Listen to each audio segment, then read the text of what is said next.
Number 10 पर आता है बेटा, क्वेश्चन नंबर 10। क्वेश्चन नंबर 10 अगर देखा जाए तो एग्जामिनेशन पॉइंट ऑफ व्यू से बहुत ज्यादा इंपॉर्टेंट क्वेश्चन नहीं है, आएगा भी तो 1 नंबर का आ सकता है, बहुत सरल क्वेश्चन है, लेकिन इसके पांचों पार्ट करना जरूरी क्यों, जरा वो समझ लो। इन पांचों पार्ट से आप रिलेशन के जो ट्रांजिटिव, रिफ्लेक्सिव और सिमेट्रिक, इनको आप बहुत अच्छे तरीके से और समझने वाले हो। पहला वाला क्वेश्चन इन्होंने क्या बोला, पहला वाला पार्ट इन्होंने बोला है बेटा गिवन एग्जांपल, आपको एग्जांपल बताना है आप रिलेशन के जो इसमें दिए गए, अपने हिसाब से कोई भी एग्जांपल बताओ।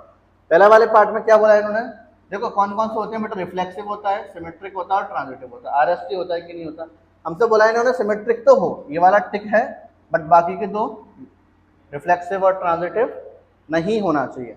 तो अपने हिसाब से कोई भी रिलेशन लिख लो, आपने लिख दिया 1,2 और 2,1, ये एग्जाम्पल हो गया, समझ में आ गया। सिमेट्रिक का एग्जाम्पल ये होता है कि नहीं होता, क्लियर हो गया कि नहीं हो गया, कुछ भी लिख सकते तुम्हारा मन करे, ठीक है। सेकंड वाला पार्ट पर आते हैं, सेकंड वाले पार्ट में क्या लिखा है बेटा, ट्रांजिटिव होना चाहिए आपके पास, ऐसा लिख लिया करो, पेपर में मत लिखना ऐसे, मैं तुमको समझाने के बता रहा हूँ।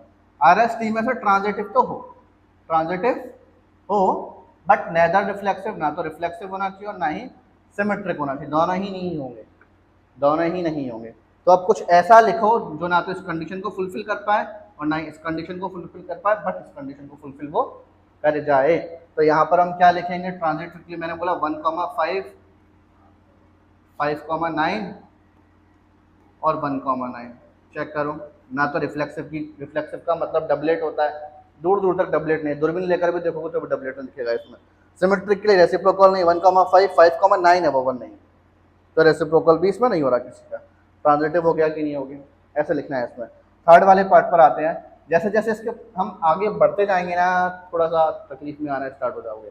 थर्ड वाले पार्ट में क्या लिखा हुआ है, थर्ड वाले पार्ट में, थर्ड वाले में बोला है बेटा रिफ्लेक्सिव तो हो, आरएसटी में से रिफ्लेक्सिव होना चाहिए, सिमेट्रिक भी होना चाहिए, बट ट्रांजिटिव नहीं होना चाहिए, ट्रांजिटिव नहीं होना चाहिए, ट्रांजिटिव नहीं होना चाहिए। तो रिफ्लेक्सिव के लिए रिलेशन सुन, एक ही में दोनों चाहिए होना चाहिए। रिफ्लेक्सिव के लिए बेटा क्या होना चाहिए, डबलेट 1,1, 2,2। अब देखो यहाँ बच्चों को कंफ्यूजन होती है थोड़ा सा, और होना भी चाहिए, क्योंकि मैंने खुद ने तुम्हें सिखाया, मैंने क्या बोला कि बेटा अगर डबलेट होता है तो वो तीनों होते हैं। अभी बोला था मैंने किसी क्वेश्चन में शायद से, वो जो सेम वाला क्वेश्चन आया था लाइब्रेरी वाला क्वेश्चन, मैंने उसमें बोला था कि नहीं बोला था, जब डबलेट होगी कोई चीज़ तो वहाँ पर तीनों चीज़ें होती हैं, रिफ्लेक्सिव भी होता है, सिमेट्रिक भी होता है और ट्रांजिटिव भी होता है, तो वो इक्विवेलेंस होता है। सर आपने डबलेट लिख दिया जिसका मतलब ये तीनों होगा, तो ये कन्फ्यूजन नहीं होना चाहिए। सुनो ध्यान से कि कन्फ्यूजन खत्म कैसे होगी।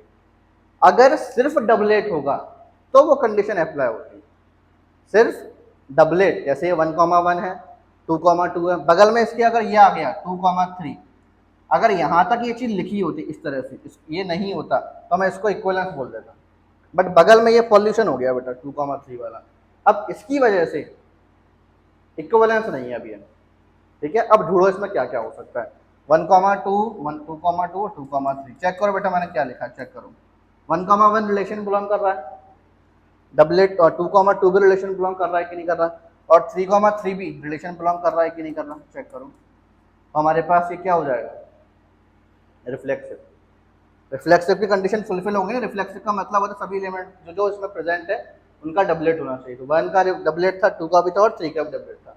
सिमेट्रिक के लिए क्या होता था, कोई का भी, किसी भी एक का मिल जाए काम हो जाएगा हमारा, उसका रिवर्स ऑर्डर 2,3 और 2,3, अरे यार ये 3,2 लिख रहा था मैं, गलती से लिख दिया मैंने, चेक करो 2,3 और 3,2 रिवर्स भी है, तो हमारे पास कौन सा हो गया है, सिमेट्रिक। ट्रांजिटिव के लिए मैंने इसमें कुछ छोड़ा ही नहीं है, चेक कर लो, 2,3, 3,2, 2,2 मिल रहा है इसमें, तो कुछ और सोच लो फिर, कुछ और सोच लो फिर इसमें क्या सोच सकते हैं, 1,3 ले लेते हैं, यहाँ पर कहीं दिख रहा है 1,3, इसी को कर लेते हैं 1, चलो इसको अपन ने 1,3 कर दिया, 3,3 रिलेशन में आ रहा है, 1,3 नहीं आ रहा ना, 1,3 ऐड कर दो, अरे हम अपने हिसाब से लिख रहे हैं ना, अपने हिसाब से लिख रहे हैं ना, बुक में थोड़ी दिया है।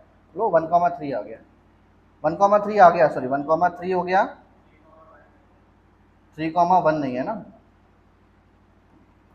3,1 हो गया, तो 1,1 भी हो गया ट्रांजिटिव। ट्रांजिटिव नहीं करना है इसको, सॉरी ट्रांजिटिव नहीं करना है, वैसे ये ट्रांजिटिव नहीं है, चिंता मत करो, ट्रांजिटिव नहीं है ये, ठीक है। हम सिर्फ अकेले अपने इस पर फोकस कर रहे हैं, तो हमारा ये सिमेट्रिक हो चुका है, ठीक है। अब आगे देखो फोर्थ वाला, फोर्थ वाले में क्या लिखा हुआ है, फोर्थ वाला ही करना है ना, रिफ्लेक्सिव भी हो, ट्रांजिटिव भी हो, लेकिन सिमेट्रिक नहीं हो। रिफ्लेक्सिव के लिए क्या होना चाहिए, डबलेट होना चाहिए, तो अपने हिसाब से डबलेट लिख दो यहाँ पर, एक फिफ्थ वाला फोर्थ वाला पार्ट डबलेट लिख दो यहाँ पर, 1,1 और 1,2। ये हमारे पास क्या हो गया, 2,2 आएगा, सॉरी 2,2। कौन सा हो गया, अभी रिफ्लेक्सिव के लिए हमने कंडीशन फुलफिल कर दी। अब हमें ट्रांजिटिव के लिए चलना है, ट्रांजिटिव के लिए चलना है, ट्रांजिटिव के लिए चलना है। अब थोड़े दिमाग के घोड़े दौड़ाना स्टार्ट करना पड़ेगा। 1,1 है, 2,2 है। ट्रांजिटिव के लिए अपन चलते हैं 2,3 ले लेते हैं। तो 2,2 हो गया, इस पर ये खत्म हो रहा है, अगला वाला इसी पे स्टार्ट हो रहा है कि नहीं हो रहा, तो इसमें अब कौन सी कमी रह गई जिससे ये ट्रांजिटिव हो जाए, बस खत्म काम। ठीक है, चेक कर लो, समझ में आ गया ना, आ गया ना, ठीक है। फिफ्थ वाला खुद करोगे, एक तो तुम्हारे लिए छोड़ दूँ कम से कम, ये वाला तुम लोग खुद करना, ठीक है, चेक करना अपने हिसाब से बनाओ, कोई गलती नहीं होगी इसमें। शुरुआत में करोगे, देखो इसकी 1-2 बार रिवीजन करना पड़ेगा, 1-2 बार रिवीजन करोगे, जितने बार पढ़ोगे ना इसको तुम, उतना ही कॉन्फिडेंस बिल्डअप होगा। कोई बड़ी चीज़ नहीं है, बस थोड़ा थ्योरेटिकल बेस्ड चैप्टर है, बच्चों को वो चीज़ परेशान करती है। अरे सर कितना अंग्रेजी में लिखे, कितना अंग्रेजी में लिखे, अंग्रेजी एक ऐसी भाषा है, देखो तुम्हारा ओपिनियन अलग, तुम्हारी ग्रामर थोड़ी सी अलग होगी, तुम्हारी ग्रामर थोड़ी सी अलग होगी, हर कोई सेम तरीके से नहीं बोलता ना, कुछ ना कुछ कोई इज पहले लगा देता है, सेंटेंस में फ़र्क आता है कि नहीं आता, तो वो फ़र्क तुम लोग के आंसर में दिखेगा, उसकी टेंशन मत लो। ठीक है, चलो अब छापना स्टार्ट करो इसको। क्वेश्चन नंबर 11, क्वेश्चन नंबर 11 को रीड करते हैं। क्वेश्चन नंबर 11 में क्या लिखा हुआ है, show that the relation R in the set A. ये क्वेश्चन बड़ा प्यारा क्वेश्चन है, बच्चों को थोड़ा सा कम समझ में आता है, लेकिन चिंता ना करो, पूरा समझ में आएगा। थ्योरी लिखनी पड़ेगी, थ्योरी की देखो अब आदत डल चुकी होगी तुम लोगों की, नहीं डली तो बेटा आप डाल लो, समझ लो कि भाई साहब अब हमें चैप्टर 1 अगर करना है, इसके मार्क्स चाहिए, तो थ्योरी लिखनी ही पड़ेगी। Show that the relation R in the set A of points in a plane. अरे प्लेन का मतलब क्या होता है यार, एरोप्लेन की बात नहीं चली, प्लेन की बात चली। प्लेन क्या होता है, जैसे मैंने बोला ये बोर्ड है, बोर्ड तुमको दिखाई दे रहा है कि दिखाई दे रहा है, ये बोर्ड एक प्लेन है, यहाँ पर तुम लोग बैठे हुए हो वो भी एक प्लेन है, जहाँ पर तुम्हारी बुक रखी हुई है वो भी एक प्लेन है, हमारा फ्लोर वो भी एक प्लेन है। भाई कोई भी सरफेस को हम प्लेन बोल सकते हैं, लेकिन मैथ्स में हम प्लेन की जब बात करते हैं तो 2 एक्सिस से रिप्रेजेंट करते हैं इसको, कि हमारे पास एक एक्स एक्सिस हो गई और एक वाई एक्सिस हो गई, तो हमने प्लेन को कुछ इस तरह से डिवाइड कर दिया, 2D में डिवाइड करते हैं, एक्स एक्सिस और वाई एक्सिस। और जब हम किसी सरफेस की बात करते हैं, मतलब एयर की, रूम में कितना स्पेस है, तो उसको 3D से डिवाइड करते हैं, एक्स वाई और जेड एक्सिस से डिवाइड करते हैं। फिलहाल अपन एक्स और वाई की बात कर रहे हैं, तो इन्होंने हमसे बोला बेटा show that the relation R in the set A of points in a plane. हमारे पास इस प्लेन पर कहीं पॉइंट है, मान लो ये पॉइंट है हमारे पास कुछ, ठीक है, यहाँ भी हो सकता है, कहीं भी आपने पॉइंट ले लिया, मैंने उस तरफ पॉइंट ले लिया। अब हमसे बोला गया रिलेशन में बेटा, सुनो सुनो समझो ध्यान से, बहुत अच्छे समझ लें इस चीज को, बहुत इंपॉर्टेंट क्वेश्चन कर रहे हो तुम लोग। रिलेशन के अंदर, रिलेशन के अंदर हमें P और Q 2 पॉइंट लिखने हैं कुछ इस तरह के, और वो पॉइंट कुछ ऐसे होंगे कि इनका जो डिस्टेंस होगा, distance of P, distance of the point, distance of the point P from the origin, from the origin, from the origin is same as the distance of the point Q from the, इतना बड़ा बड़ा तो मैंने लिखना है, ये मैंने तो अभी क्वेश्चन थोड़ा सा नोट करके समझाया, इतना बड़ा बड़ा नहीं, क्योंकि इसको अपने शॉर्ट में करते हैं। मान लो बेटा यहाँ पर 2 पॉइंट है, देखो ऑरिजिन बेटा बच्चा बच्चा जानता है, एक्स एक्सिस और वाई एक्सिस जिस पॉइंट पर कट हो उस पॉइंट को ऑरिजिन बोलते हैं, और ओ से रिप्रेजेंट करते हैं इसको। ये ऑरिजिन हो गया हमारे पास, ठीक है। यहाँ 2 पॉइंट ले लो बेटा, एक पॉइंट मान लो पी पॉइंट, ये है, ये पी पॉइंट है, और एक पॉइंट ये पॉइंट है क्यू। मैंने बोला कि पी पॉइंट का ओ से जो डिस्टेंस है और क्यू पॉइंट का ओ से जो डिस्टेंस, दोनों सेम है। फील करो इस चीज को, मान लो मैंने बोल दिया कि ओपी जो है बेटा वो 5 सेंटीमीटर है, तो फिर ओक्यू भी कितना होगा, 5 होगा कि नहीं होगा, दोनों 5 हो गए। तो इन्होंने हमसे बोला कि बेटा रिलेशन के अंदर ऐसे ही सेट लिखो, ऐसे ही पॉइंट की बात कर रहा हूँ, आप रिलेशन के अंदर ओपी और ओक्यू नहीं लिखोगे, आप पी और क्यू लिखोगे, क्योंकि पी पॉइंट का और क्यू पॉइंट का ऑरिजिन से डिस्टेंस सेम है, ठीक है। तो इसको इतना बड़ा बड़ा ना लिखते, इसको अपन शॉर्ट में ऐसा लिखेंगे, R is equals to P comma Q, मतलब पी और क्यू वो पॉइंट हो गए इनका डिस्टेंस से ऑरिजिन से डिस्टेंस सेम था, इसको आप OP is equal to O Q लिखोगे, इसको मैंने शॉर्ट में लिखवा दिया। इतनी बड़ी उन्होंने अंग्रेजी में लिख रखा था ना, इसको अपन ने शॉर्ट में करके क्या लिख दिया है, OP is equals to OQ। आप डायरेक्ट इस चीज को ऐसे नोट कर सकते थे, ठीक है। अब बेटा इसको हमें क्या बताना है, इज एन इक्विवेलेंस रिलेशन। इतनी बड़ी चीज को इक्विवेलेंस रिलेशन बताना है। इक्विवेलेंस रिलेशन बताने के लिए बेटा आपको तीनों चीज पता होना चाहिए कि हमारे पास R क्या होता है, S क्या होता है और T क्या होता है। क्योंकि जब ये तीनों होंगे, रिफ्लेक्सिव, सिमेट्रिक और ट्रांजिटिव, तभी तो इक्विवेलेंस होगा। रिफ्लेक्सिव में हम करते क्या थे, एक बार मैं रिवाइज करा देता हूँ, फिर हर क्वेश्चन में कराऊंगा एक बार। रिफ्लेक्सिव में हम क्या करते थे, रिफ्लेक्सिव में डबलेट होना जरूरी था। डबलेट मतलब खुद से ही कंपैरिजन हम चेक करते थे, ठीक है। जैसे आपने देखा होगा x, y, y, z। अब जरा सोचो ध्यान से, रिफ्लेक्सिव बताने जा रहा हूँ मैं यहाँ पे तुम लोगों को मैं रिफ्लेक्सिव बताने जा रहा हूँ इस क्वेश्चन के अंदर। मैंने बोला सीन्स, समझना बेटा ध्यान से, सीन्स P, रिलेशन में आ रहा है। अब थोड़ा आप समझ रहे होगे, नहीं समझ में आ रहा, समझ में आएगा। P, रिलेशन में आएगा। रिलेशन क्या बोला गया था कि ऐसे पॉइंट्स लो जिनका डिस्टेंस ओरिजिन से बराबर होना चाहिए। अब जरा फील करो इस चीज को कि भैया P पॉइंट का ओरिजिन से जो डिस्टेंस है, P पॉइंट का ओरिजिन से जो डिस्टेंस है वो बराबर होगा किसके, P पॉइंट के ही तो बराबर होगा। तो भैया खुद से कंपैरिजन क्या करोगे, दोनों सेम ही होंगे। भाई मेरा वेट मान लो 50 किलो, अब मैं अपने वेट को अपने से कंपेयर करूँ तो दोनों का वेट बराबर ही होगा कि नहीं होगा। तो P, रिलेशन में आएगा कि नहीं आएगा। ऐसे ही आप Q, के बारे में बात करो, मैं बोल रहा हूँ कि Q पॉइंट का ओरिजिन से जो डिस्टेंस है ना, वो Q पॉइंट के ओरिजिन से जो डिस्टेंस उसी के बराबर है। मैं गलत बोल रहा हूँ क्या, इसमें कौन सी नई बात बोल दी, बच्चा समझ जाएगा, 5वीं क्लास का बच्चा भी समझ जाएगा, हाँ भैया ऐसे ही तो होगा सर। कि Q पॉइंट का ओरिजिन से डिस्टेंस निकाल रहे हो 5 सेंटीमीटर, द्वारा निकाल दो Q पॉइंट का ओरिजिन, फिर से 5 ही आएगा वो। तो ये भी चीज रिलेशन बिलोंग करेगी कि नहीं करेगी, तो इस वजह से ये रिफ्लेक्सिव हो जाएगा, क्योंकि रिफ्लेक्सिव की कंडीशन को फुलफिल कर रहा है। आर्यन समझ में आ रहा है ना, ठीक है। तो हम यहाँ लिखेंगे it means it is reflexive relation. अब चलते हैं बेटा सिमेट्रिक के लिए। सिमेट्रिक के लिए क्या बोला, मैंने बोला कि बेटा P, Q जो है वो रिलेशन में आ रहा है। P, Q रिलेशन में आ रहा है, मतलब P पॉइंट का डिस्टेंस और Q पॉइंट का डिस्टेंस ओरिजिन से सेम है। अगर P पॉइंट का डिस्टेंस 5 है और Q पॉइंट का डिस्टेंस ओरिजिन से सेम है, दोनों का डिस्टेंस सेम है, तो भैया इसका उल्टा भी तो होगा कि Q पॉइंट का डिस्टेंस और P पॉइंट का डिस्टेंस ओरिजिन से सेम होगा। समझ में आ रहा है कि नहीं आ रहा है ना, तो ये चीज रिलेशन में आएगी कि नहीं आएगी, समझ में आ रहा है ना पक्का।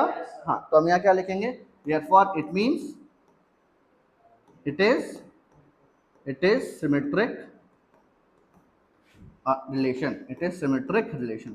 थर्ड हमारे पास अब कौन सा बचा, ट्रांजिटिव। और ट्रांजिटिव के लिए बेटा मैंने तुम लोगों को बताया है कि ट्रांजिटिव के लिए हमारे पास तीसरा भी होना जरूरी है, हम अकेले 2 से ट्रांजिटिव को डिसाइड नहीं कर पाते। तो हम यहाँ पर एक काम करेंगे, कोई एक पॉइंट और ले लो, वो P ले लिया, Q ले लिया, अब R ले लेते हैं।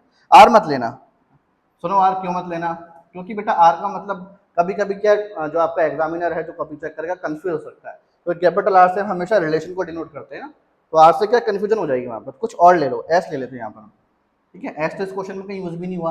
मान लो बेटा मैंने मान लिया कि S का जो डिस्टेंस है ना वो भी 5 ही है। कितना है, 5 है, ऐसा मैंने खुद ने अपनी तरफ से लेट कर लिया। तो मैंने बोला कि बेटा सीन्स, क्योंकि P, Q रिलेशन में आ रहा था, मतलब P पॉइंट का और Q पॉइंट का ओरिजिन से जो डिस्टेंस है वो सेम है, ठीक है ना। Q पॉइंट का S से भी डिस्टेंस सेम है कि नहीं है, वो भी तो 5 लिया है मैंने यहाँ पर। तो मैंने बोला यहाँ पर कॉमा Q पॉइंट का R पॉइंट से ओरिजिन से जो डिस्टेंस है वो कैसा, S आएगा, सॉरी S आएगा। Q पॉइंट का S पॉइंट का ओरिजिन से डिस्टेंस कैसा है, सेम है। तो इसका मतलब क्या हो गया कि भैया P पॉइंट का और S पॉइंट का भी डिस्टेंस सेम होगा, है ना। तो this implies P point and S point is also belongs in relation, belongs to relation. इसका मतलब क्या हो गया, therefore it is transitive relation. अब सोचो बेटा ध्यान से, अब सोचो ध्यान से, हमने बोला सिंस गिवन रिलेशन, क्या जी, हाँ लिख सकते हो, बहुत अच्छी बात है, हाँ वो चीज मैंने बोला ना, जो दिल में आ रहा लिख दिया करो, कोई बुराई नहीं है भाई।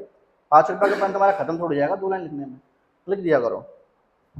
Since given relation R reflexive ये रिफ्लेक्सिव है, सिमेट्रिक है एंड ट्रांजिटिव है, एंड ट्रांजिटिव रिलेशन है। तो इट मीन्स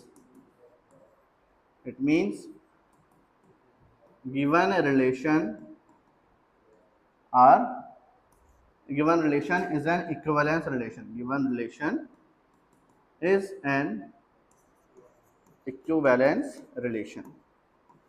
सिंपल चल रहा है ना? अरे समझ में आ रहा है ना? पक्का ना? चलो अभी हमारा ये खत्म हो चुका है। अब क्वेश्चन में फिर से एक चीज और ऐड कर दी। इन लोगों का एक बार मन नहीं भरता, 50-50 क्वेश्चन इकट्ठे एक बार में दे देते हैं। अब देखो आगे क्या लिखा है, फर्दर। अभी हमने बेटा फर्दर से पहले वाला समझ लिया था, फर्दर के बाद वाला समझते हैं। फर्दर के बाद इन्होंने बोला शो करो, show that the set of all the points related to P does not is equals to 0 is the circle passing through P with origin as center। थोड़ी अंग्रेजी में लिखा है, कम समझ में आया होगा। इसको अपन अगले पेज पे और अच्छे से समझते हैं। हमारे पास यहाँ पर मान लो बेटा जो मैंने पहले बताया था x एक्सिस है और ये y एक्सिस है, ठीक है, x एक्सिस और y एक्सिस। यहाँ पर बेटा P पॉइंट का डिस्टेंस अपन ने कितना मान लिया था, 5। Q पॉइंट का डिस्टेंस कितना मान लिया था, 5। और S पॉइंट कितना मान लिया था, 5। चलो क्वेश्चन को समझना अच्छे से। इन्होंने बोला set of all points related two point P। बस इस रेड वाले लाइन को एक बार अच्छे से पढ़ो। Set of all points related to P, related to P, समझ में आ रहा है? इस क्वेश्चन में इससे पहले कुछ रिलेशन दिया गया था। क्या रिलेशन दिया गया था कि P पॉइंट Q पॉइंट ऐसे पॉइंट है जिसका ऑरिजिन से डिस्टेंस सेम है। तो अब इन्होंने बोला set of all points related to P, मतलब इस प्लेन के अंदर ऐसे और भी पॉइंट लेकर आओ जो P जैसे हो। P के बारे में क्या बोला गया था कि उसका ऑरिजिन से डिस्टेंस बराबर है, मान लो 5 है। तो अब और भी पॉइंट लेकर आओ जिनका डिस्टेंस ऑरिजिन से कितना हो, कुछ भी मतलब 5 ही होना चाहिए, क्योंकि मैंने 5 मान रखा था, इसलिए मैंने बोल दिया यहाँ पर T हो गया, ठीक है, जिसका डिस्टेंस 5 है। मैंने बोल दिया यहाँ पर M पॉइंट हो गया जिसका डिस्टेंस 5 है। और ऐसे हम इनफाइनाइट पॉइंट ले सकते हैं जिसका डिस्टेंस 5 है ना। तो अब हमसे बोला गया कि इस तरह के बेटा जो पॉइंट है ना, इस तरह के जो पॉइंट है जो P से रिलेट कर रहे थे, ये एक सर्कल बना रहे हैं, ये एक सर्कल बना रहे हैं। और प्रैक्टिकली जरा इसको समझने की कोशिश करो, जरा खुद भी समझ लो इस क्वेश्चन। सर्कल बनेगा कि नहीं बनेगा? बिल्कुल सर्कल बनेगा कि नहीं बनेगा? बिल्कुल बनेगा। तो अब इसको अंग्रेजी में लिखना है, बस हमें अब इसको अंग्रेजी में लिखना है। तो हमने यहाँ पर लिखा set of all points related to P are, कौन कौन से पॉइंट हमने और ले लिए इसमें, T ले लिया, M ले लिया, ठीक है, और Tm N, और ये खत्म नहीं होगा, इनफाइनाइट चलेगा कि नहीं चलेगा। यहाँ पे हम लिखेंगे सीन्स, क्योंकि ये P से रिलेट कर रहे थे ना, P जैसे ही तो है। तो P क्या था, P का ऑरिजिन से डिस्टेंस बराबर है, तो इन सबका distance since OP is equals to OT is equals to OM is equals to ON और is equals to dot dot dot लगाना, क्योंकि ये इनफाइनाइट है, खत्म नहीं हो रहा है। थोड़ा सा लग रहा होगा टिपिकल सा क्वेश्चन, बेटा क्वेश्चन डिफिकल्ट नहीं है, घर पर जाकर इसको एक आध दो बार करना देखो अच्छे से, और ऐसे ही करना जैसे मैं कर रहा हूँ। क्वेश्चन को पढ़ने का तरीका बहुत सुनो, मैथ्स पढ़ने का तरीका बहुत शानदार तरीका होता है। मैथ्स पढ़ने का तरीका पागलों जैसा होना चाहिए। पागलों जैसा कैसा होना चाहिए मैं तुम्हें समझाता हूँ। मैं खुद भी जब मैथ्स करता था ना, जब मैं खुद मैथ्स करता तो मैथ्स कैसे करता था, मैं क्या करता था, मैथ्स करते वक्त खुद से बातें करता था। जैसे घर वाले सोच रहे हो पागल हो गया, वास्तव में ऐसी पढ़ाई होती थी, घर वाले सोचते भी थे मोड़ा हमारा इकलौता हमारा पूरी पागल हो गया है, उससे बातें कर रहा है। कैसे बातें करता है सुनो, जैसे मान लो मैं एक स्टूडेंट हूँ और मैं इस क्वेश्चन को कर रहा हूँ, तो आप लोग जो पढ़ते हो वैसे पढ़ते हो, शो डेट द रिलेशन, बहुत मरे मरी आवाज में, और मैं पढ़ता था खुद से ही बातें कर करके, show that the relation are. अच्छा रिलेशन आर, सेट क्या है इसके अंदर, ऐसे पॉइंट्स। अरे पॉइंट कैसा होता है, आप जो सोच रहे हो मैं मुंह से बोल रहा हूँ और सोच भी रहा हूँ, पढ़ के देखना एक बार मजा आएगा, पढ़ के देखना एक बार, खुद से बातें कर करके देखना, मैथ्स 4 गुना अच्छे समझ में आएगा, टाइम कम लगा करेगा सवाल करने में, करोगे ना समझ में आया, करके देखने एक बार फिर मुझे बताना सर इंप्रूवमेंट आया कि नहीं आया, ठीक है। देखो तो हमारे पास यहाँ पर अभी इनफाइनाइट पॉइंट होंगे कि नहीं होंगे, तो अब हमने यहाँ पे चेक किया बेटा, जब हम इन पॉइंट्स को ज्वाइन कर रहे हैं तो हमारे पास सर्कल बनेगा कि नहीं बनेगा, है ना। तो हम यहाँ लिखेंगे taking O as a centre, origin as a centre, हमने ओरिजिन को सेंटर मान लिया, and OP as a radius, OP को क्या मानोगे, रेडियस। तो बेटा OT भी रेडियस हो गया, OM भी रेडियस हो गया और ON भी रेडियस हो गए, सारे के सारे पॉइंट कैसे हो गए, रेडियस। अब ये सारे के सारे रेडियस हैं, और जब सारे रेडियस को हम पॉइंट पॉइंट पॉइंट पॉइंट करके ज्वाइन करेंगे धीरे धीरे धीरे करके, तो हमारे पास क्या बन जाएगा। अब इसको अंग्रेजी में लिखना पड़ेगा, तो हम यहाँ लिखेंगे इट मीन्स, अब यहीं से लिख दो क्वेश्चन से, set of all points, set of all points, set of all points related to point P does not is equals to 0 is the circle passing through P with origin as a center। उम्मीद करता हूँ सारे बच्चों को question अच्छे से समझ में आ गया, सबको समझ में आ गया क्वेश्चन अच्छे से। थोड़े से बड़े बड़े क्वेश्चन जरूर हो रहा है ना, कोई बात नहीं है, नहीं वो चीज करने से आएगी, इसको आप याद नहीं कर सकते हो, याद करोगे डेफिनेटली भूल जाओगे, इसको प्रैक्टिस करो, बस देख देख के कर लो, कोई बुराई नहीं है, देख देख के इसको प्रैक्टिस कर लो, सब लैंग्वेज लिखना आ जाएगी, खुद की लैंग्वेज बनाना भी आ जाएगी, ठीक है, एक बार में नहीं आएगा, समझ रहा हूँ मैं। क्वेश्चन नंबर 12, ये क्वेश्चन भी कुछ उस जैसे ही मिलता है पिछले क्वेश्चन की तरह। हमसे बोला गया बेटा show that the relation are defined in the set A of all triangles. हमसे बोला गया कि बेटा हमारे पास कोई एक सेट ए है, सेट ए है, सेट ए के अंदर सारे ट्राइंगल्स हैं, सारे T2 और T3, T1 T2 और T3, ये हमने यहाँ पर नोट कर लिया। क्वेश्चन में आगे क्या बोला गया था बेटा, रिलेशन दिया गया है, रिलेशन कैसा दिया गया कि रिलेशन में T1 और T2 दो ट्राइंगल हैं, इसके बाद भी पढ़ते हैं, जिसमें T1 जो है वो सिमिलर है, जिसमें T1 जो है वो सिमिलर है T2 के। तो अब हमें रिलेशन में उन ट्राइंगल्स के सेट लिखने हैं, उन ट्राइंगल के बेटा ऑर्डर्ड पेयर लिखने हैं। ऑर्डर पेयर समझ में आता है ना, एक्स और वाई को एक साथ जो लिखते हैं, ऑर्डर्ड पेयर लिखने हैं जो ट्राइंगल सिमिलर हो। अब जरा सिमिलर ट्राइंगल होते कैसे थे जरा एक बार समझते हैं। क्लास 10th में आप लोगों ने चैप्टर 6 पढ़ा था ट्राइंगल, सिमिलर ट्राइंगल, उसमें हमने सीखा था कि अगर दो ट्राइंगल हैं, जैसे मान लो इसकी ट्राइंगल साइड 3 4 5, एक और बड़ा सा ट्राइंगल है इसकी साइड 6 8 और 10 है, तो हमने क्लास 10th में सीखा था कि अगर किसी भी दो ट्राइंगल की करस्पॉन्डिंग साइड्स का रेशियो सेम आ जाए तो वो दोनों ट्राइंगल हमेशा सिमिलर होते हैं। जैसे मैंने बोला कि इसका नाम भी दे दिया मैंने, A B C P Q R, मैंने इसका नाम भी दे दिया। तो मैंने चेक किया बेटा यहाँ पर A B upon P Q की जो वैल्यू है, चेक करो, A B upon 3/6, B C upon Q R की जो वैल्यू है, B C upon Q R ये कितना है 4/8, और A C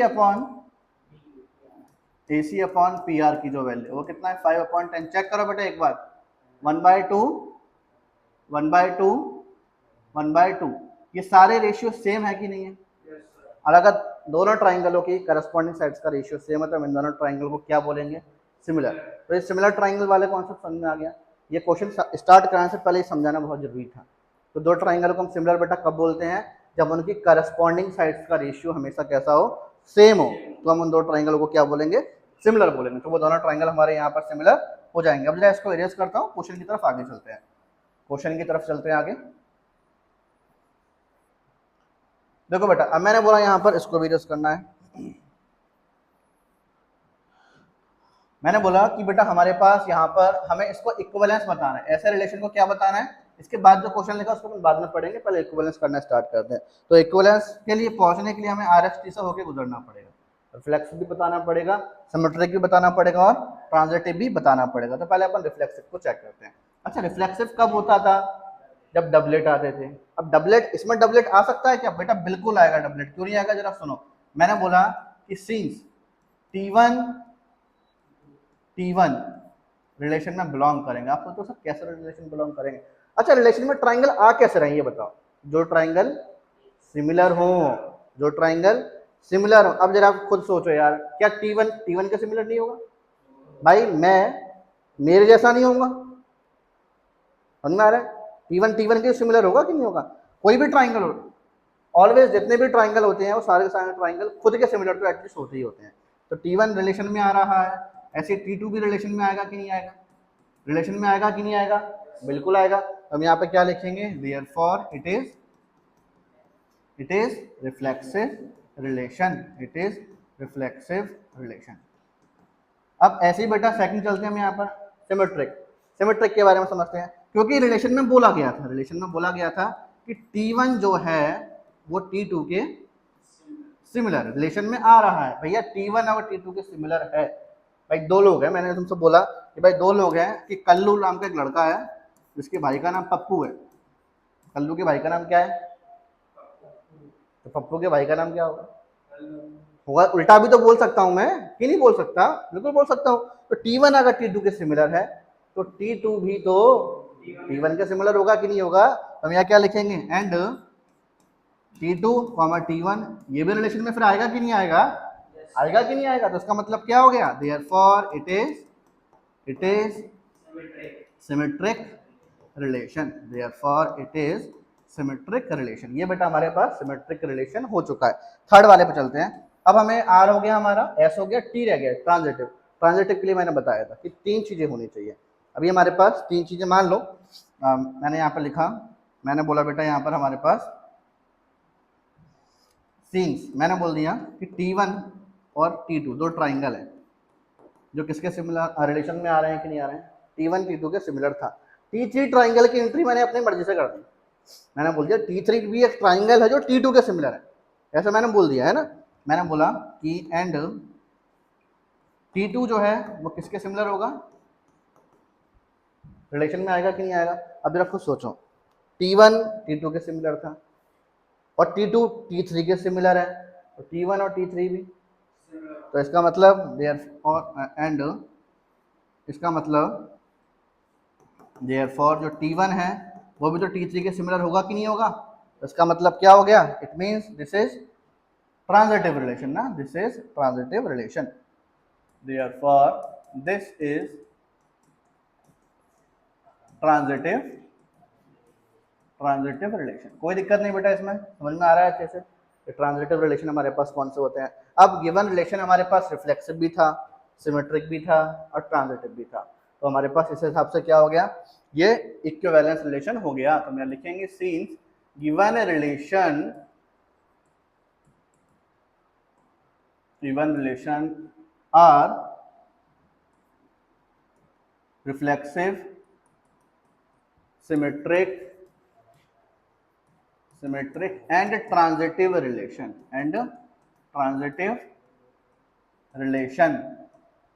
therefore it is an equivalence relation। ये हमारे पास फिर इक्विवेलेंस रिलेशन हो जाएगा, प्रूव हो चुका है। अब आगे का क्वेश्चन करते हैं। क्वेश्चन अभी हमने पूरा किया नहीं ना, आधा किया था। अब हम इक्विवेलेंस के बाद का क्वेश्चन करेंगे, यहाँ से लेके यहाँ तक का क्वेश्चन अभी हमें करना बाकी रह गया। इसके बाद का क्वेश्चन बेटा क्या चेक करें? Consider three triangles T1 which side. देखो बेटा हमसे बोला गया कि हमारे पास, इसको हम आगे वाले पेज पर करते हैं ना, तीन ट्राइंगल है हमारे पास, है ना। तीन ट्राइंगल बेटा कौन कौन से? Right angle triangle. तो पहले हम बेटा तीन राइट एंगल ट्राइंगल बनाते हैं यहाँ पर। तो मैंने एक राइट एंगल ट्राइंगल ये बना दिया, फिर एक राइट एंगल ट्राइंगल मैंने थोड़ा सा और बड़ा बना दिया, और एक राइट एंगल ट्राइंगल थोड़ा सा और बड़ा बना दिया। ये हमने तीन राइट एंगल ट्राइंगल यहाँ पर बना दिया, ठीक है बेटा। ये हमारे पास राइट एंगल ट्राइंगल है। इन्होंने बोला T1 जो ट्राइंगल था उसकी साइड्स कितनी है? क्या क्या साइड दी गई? 3, 4, 5। फिर T2 जो ट्राइंगल, इसकी साइड्स कितनी बेटा? 5, 12 और 30। इसका नाम T2। This is T1, this is T2 and this is T3। T3 के बारे में क्या लिखा हुआ है इसमें? 6, 8 और 10।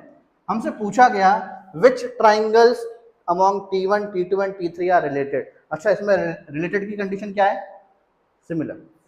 बताए, क्वेश्चन नंबर 8 से समझाते हुए चले जा रहा हूँ बेटा मैं, ये सेम चीज बार बार, कि अगर क्वेश्चन में रिलेटेड लिखा हो तो समझ जाया करो कि उसी क्वेश्चन में ऊपर क्या बोला गया था। इसमें सिमिलर की बात की गई है, तो हमसे पूछ रहा है कि इनमें आपस में कौन कौन सा ट्राइंगल सिमिलर है, ये बताना है। तो भैया इस क्वेश्चन को जब मैंने स्टार्ट कराया तो मैंने तुम लोग को समझाया था कि दो ट्राइंगल सिमिलर कौन कौन से होते हैं, इनकी करस्पॉन्डिंग साइड्स का रेशियो सेम हो। अब जरा देखो, तुम लोग 12th क्लास के स्टूडेंट तो ज़्यादा दिमाग लगाना नहीं पड़ेगा, क्वेश्चन देख के समझ में आ रहा है। ये वाला 4 का डबल कितना है? 3 का डबल कितना है? 5 का डबल कितना है? तो जब आप इन ट्राइंगल का इस ट्राइंगल से रेशियो निकालोगे ना, तो हर साइड का रेशियो 1/2, 1/2 और 1/2 आएगा। चेक करके देख लो। 4/8 बेटा 1/2 होता है, 3/6 1/2 होता है, 5/10 1/2 होता है, तो इसका मतलब क्या हो गया, therefore T1 similar to T2। ये नहीं लिखना था आपको, रेट बताना था, तो हम यहाँ लिखेंगे इट मीन्स, हाँ sorry T3, it means T1 is related to, ऐसा लिखा जाएगा, रिलेटेड टू T3, और ये हमारा खत्म हो चुका। सिंपल क्वेश्चन था, समझ में आ गया अच्छे से। इसका नीचर का तो कोई रिलेशन नहीं बनना, जैसे मैं T2 दिया हुआ है, देखो जरा, 4 का 3 गुना हो रहा है 12, और 3 का कितने गुना है ये 5, भगवान जाने, मैंने तो इतना बॉन्डविटा नहीं दी, ये इसको बताऊँ कितनी इतनी शक्तियाँ नहीं है अपने पास। हो गया क्वेश्चन नंबर 12 खत्म, सभी को समझ में आ गया।